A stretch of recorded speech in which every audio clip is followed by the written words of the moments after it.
Assalamualaikum dan salam sejahtera. Hari ini kita masuk subtajuk 6.2 iaitu cara untuk meningkatkan pengeluaran makanan.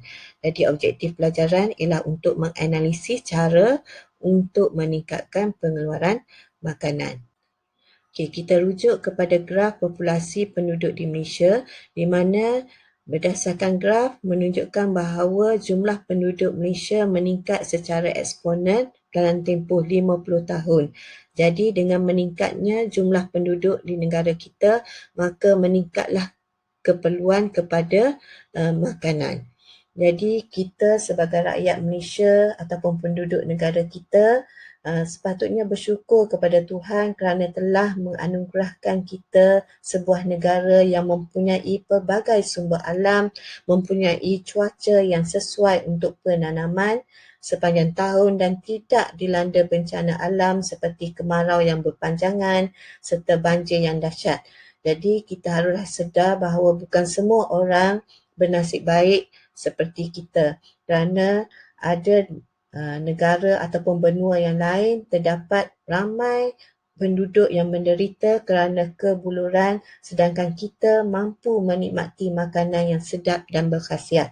Sebagaimana contohnya rakyat di negara-negara Afrika yang menghadapi masalah yang sangat serius kerana tidak mempunyai cukup bekalan makanan bagi menampung keperluan jumlah penduduk mereka yang semakin meningkat. Jadi ini memburukkan lagi masalah kekurangan makanan dan mereka ini terpaksa mengimport makanan daripada negara luar bagi menampung keperluan penduduk negara mereka. Jadi bagaimanakah kita dapat mengatasi masalah kekurangan makanan terutamanya di negara kita bagi menampung keperluan jumlah penduduk kita yang semakin meningkat.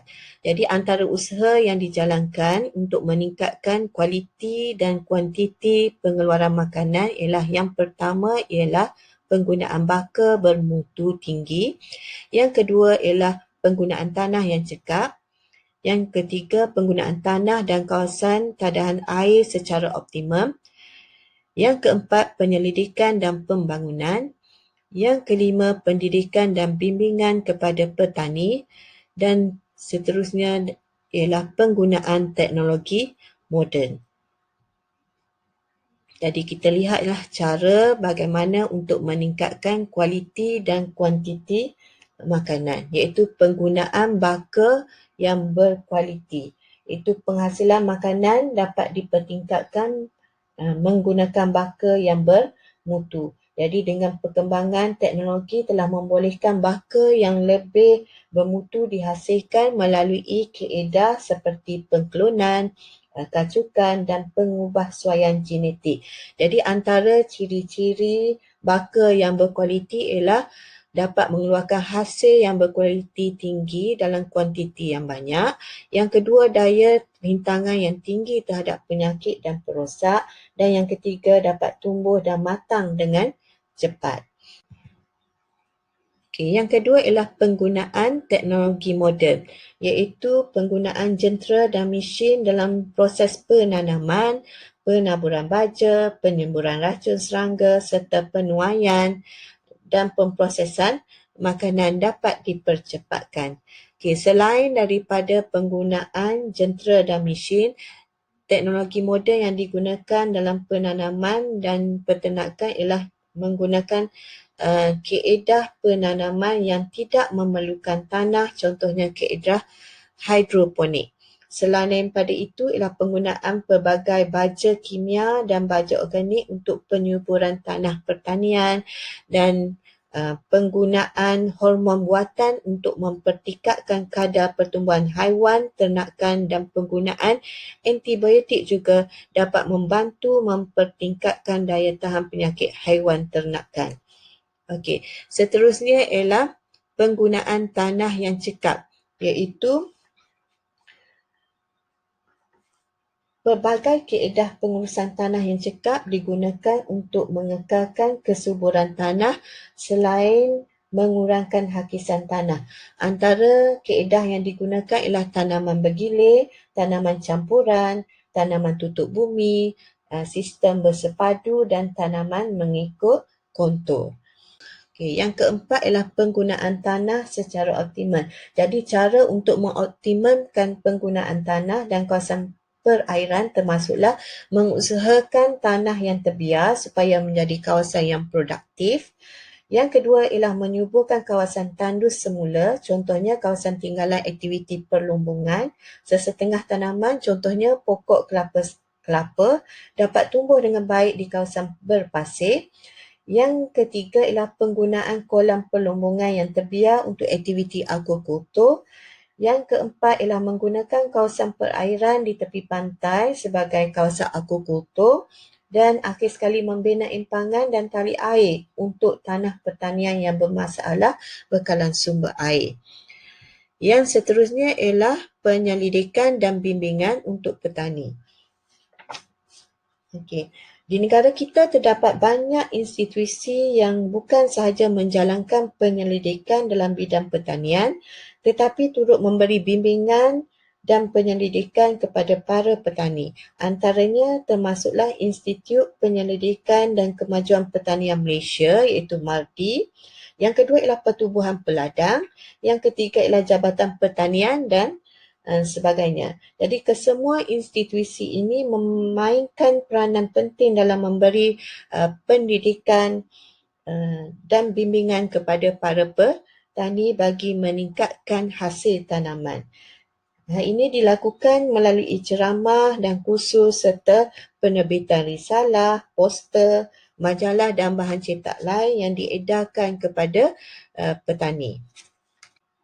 Akhir sekali ialah penyelidikan dan pembangunan, di mana masalah kekurangan makanan adalah suatu masalah yang global yang tidak boleh dipandang ringan pada alaf ke-21 ini.